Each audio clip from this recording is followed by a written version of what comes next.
আসসালামু আলাইকুম বন্ধুরা, চলে আসলাম নতুন আরেকটি ভিডিওতে। আশা করি আপনারা সবাই ভালো আছেন। আজকে আমি আলোচনা করতে চলেছি আমাদের নবম দশম শ্রেণীর বাংলা ব্যাকরণ বই কেমন হতে চলেছে। অর্থাৎ তোমরা যারা 9 থেকে 10-এ উঠতেছো তাদের 100% এই বইটিই দেবে 2025 সালে, আর যারা 8 থেকে 9-এ উঠতে চলেছো তাদেরও এই বইটি 90% দেওয়ার সম্ভাবনা রয়েছে।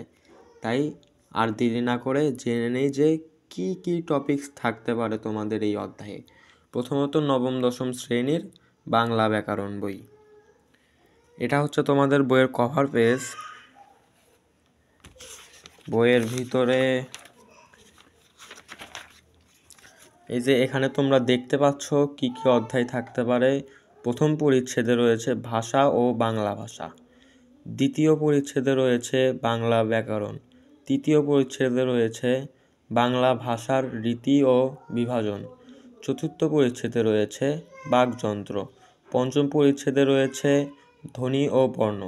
তোমাদের এখানে মোট 49টি পরিচ্ছেদ রয়েছে।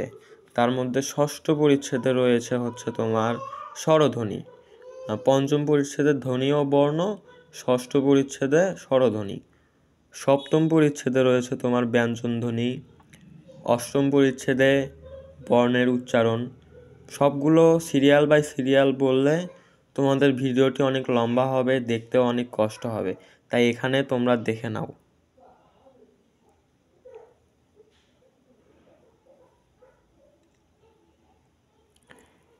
আশা করি তোমরা এই সমস্ত অধ্যায় আগে থেকে পড়লে তোমাদের 9 থেকে 10-এ যারা উঠছো বা 8 থেকে 9-এ উঠছো তাদের ভবিষ্যতে সুবিধা হবে।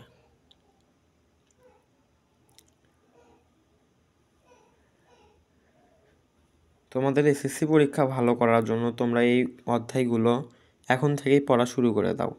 যদি কোনো প্রাইভেট পড়তে পারো আরও ভালো হয়, আর যদি না পারো তাহলে ইউটিউব থেকে বিভিন্ন ক্লাস রয়েছে সেগুলো দেখতে পারো, বা বাসায় পড়তে পারো, স্কুলে পড়লেও হবে। তবে আমার মতে প্রাইভেট পড়লে সব থেকে ভালো হয়।